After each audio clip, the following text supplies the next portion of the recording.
بسم اللہ الرحمن الرحیم، اللہم صلی علی محمد وآل محمد۔ ابھی ہم جس مقام پر موجود ہیں یہ مقام مسجد سہلہ معظمہ کے نام سے مشہور ہے۔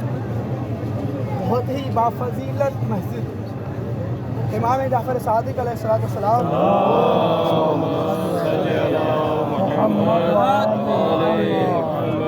فرماتے ہیں کہ یہ مقام، یہ مسجد حضرت ادریس اور حضرت ابراہیم کا گھر تھا، اور یہیں پر حضرت خضر رہائش پذیر تھے۔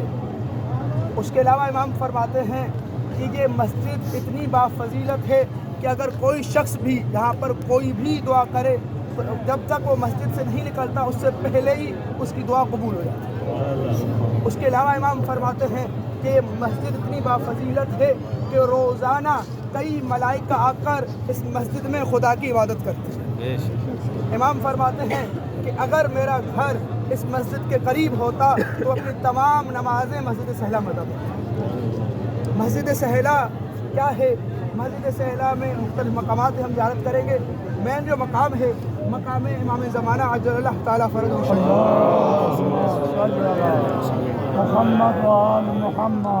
جیسا کہ ہم نے مسجد کوفہ میں بتایا کہ مسجد کوفہ امام کا دارالخلافہ ہے، اور کوفہ شہر امام کا دارالخلافہ ہے، اور مسجد کوفہ میں امام نماز ادا کریں گے۔ تو مسجد سہلہ وہ مقام ہے کہ جہاں امام ظہور کے بعد رہائش پذیر، جب امام ظہور کریں گے تو یہ مسجد امام کا گھر ہوگی۔ امام صادق فرماتے ہیں کہ میں دیکھ رہا ہوں کہ امام زمانہ اپنے اہل و عیال کے ساتھ اس مسجد میں تشریف فرما، تو یہ مسجد امام زمانہ کا گھر ہے۔ جب اس مسجد میں آئیں تو یہ تصور کریں کہ آپ امام زمانہ کے گھر میں موجود ہیں۔ اب امام زمانہ کی فضیلت کیا ہے؟ یہ مسجد ایسی ہے کہ آج بھی علماء اس مسجد میں امام زمانہ سے ملاقات کرتے ہیں۔ علماء کے درمیان مشہور ہے کہ اگر کوئی 40 شب بدھ مسجد سہلہ کی زیارت کرے تو اسے امام زمانہ کی زیارت ہے۔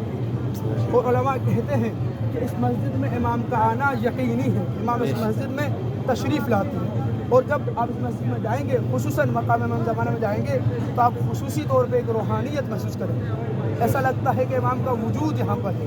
تو یہ مقام ان مقامات میں سے ہے کہ جو امام زمانہ کے ساتھ تعلق رکھتے ہیں، امام زمانہ سے منسوب ہے۔ جیسا کہ ہم نے وادی السلام میں مقام امام زمانہ میں بتایا کہ ہر وہ مقام کہ جو امام زمانہ کے ساتھ مخصوص ہو، کوشش کریں کہ وہاں امام زمانہ کے ظہور کے لیے زیادہ تر دعا کریں، کیونکہ امام کی خصوصی نظر کرم ان مقامات پر ہوتی ہے۔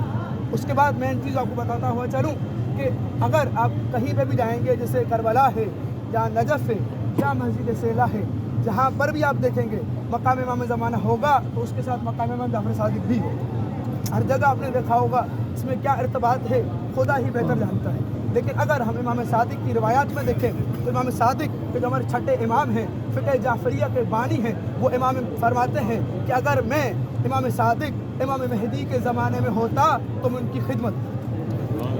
اس لیے زیادہ تر علماء ہی امام ہی بہتر جانتے ہیں کہ کیا وجہ ہے جہاں پر بھی ہم مقام امام زمانہ دیکھیں گے اس کے ساتھ مقام امام جعفر صادق ضرور ہے۔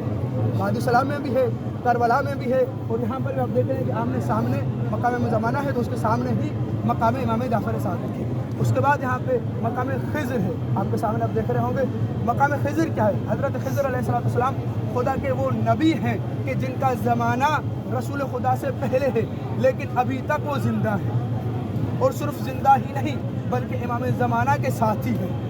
علماء فرماتے ہیں کہ غیبت کے زمانے میں حضرت خضر علیہ السلام امام کی تنہائی کو دور کرتے ہیں۔